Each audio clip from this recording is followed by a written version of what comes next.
O trabalhador brasileiro.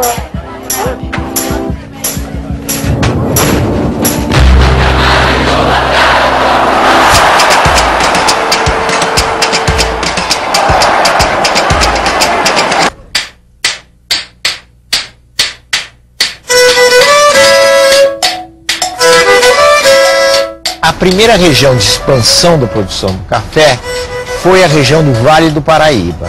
Primeiro na sua parte da província do Rio de Janeiro. Depois de 1860 aproximadamente, a grande região cafeeira se tornou a chamada região do Oeste Paulista.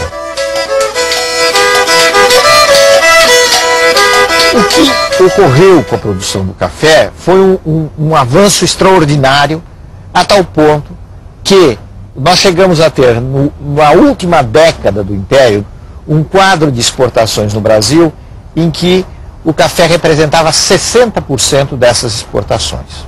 Isso significou, entre outras coisas, a crise de uma outra produção que tinha sido muito importante no Brasil colônia e no Brasil independente, que era o açúcar.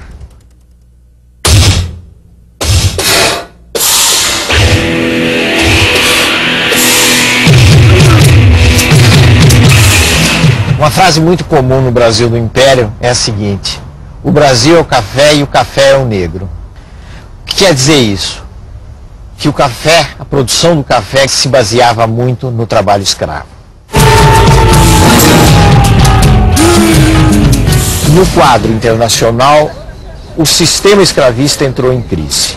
E entrou em crise porque a Inglaterra começou a se industrializar, o comércio de escravos deixou de ser do interesse dos ingleses e eles procuraram criar aquilo que se chamou de um mercado internacional de mão de obra livre.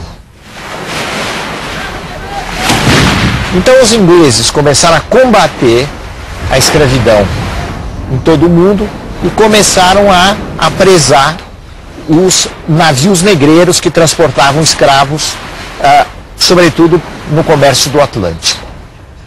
Ao realizar essa política, os ingleses necessariamente iriam se confrontar com os interesses brasileiros, de uma elite brasileira que vivia da escravidão.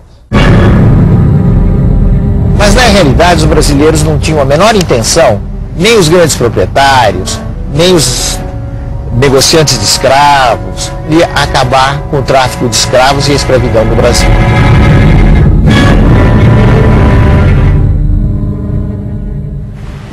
Por volta de 1850, o Brasil foi levado oficialmente a extinguir o tráfico internacional de escravos.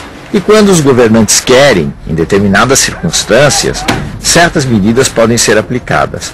Esse foi o caso da extinção do tráfico.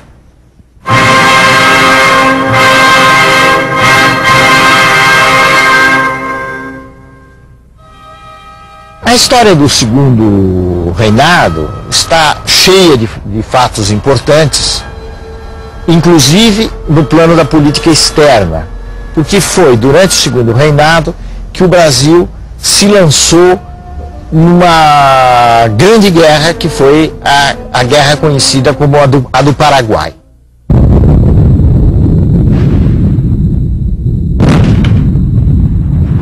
Essa guerra é também conhecida como a Guerra da Tríplice Aliança.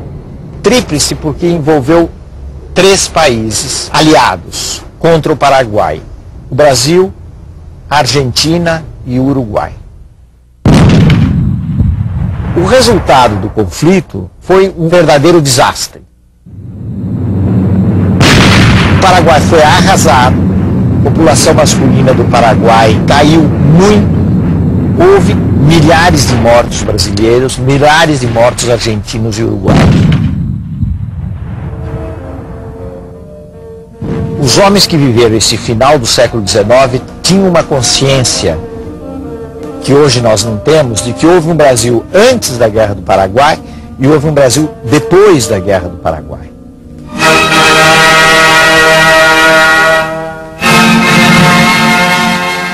Primeiro, houve uma maior consciência de que havia um problema grave da escravidão, porque muitos escravos foram lutar na Guerra do Paraguai. Alguns quiseram lutar, outros foram obrigados, na sua maioria, a lutar. E a contradição entre o soldado negro e o escravo negro se tornou muito forte. Isso é uma consequência, em parte, da Guerra do Paraguai. E existe uma outra coisa que nasceu com a Guerra do Paraguai, que foi o fortalecimento do Exército Brasileiro.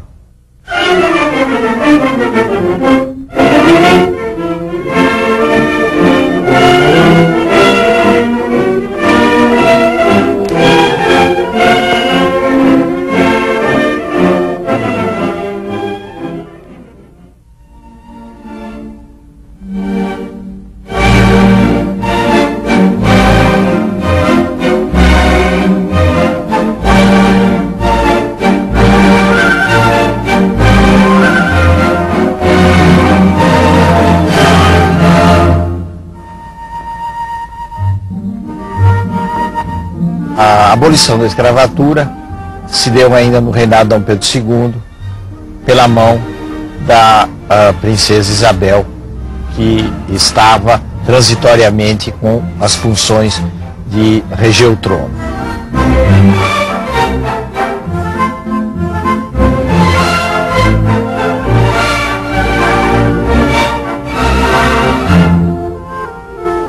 Lei número 3.353, de 13 de maio de 1888. A princesa imperial regente, em nome de sua majestade, o imperador, o senhor Dom Pedro II, faz saber a todos os súditos do império que a Assembleia Geral decretou e ela sancionou a lei seguinte.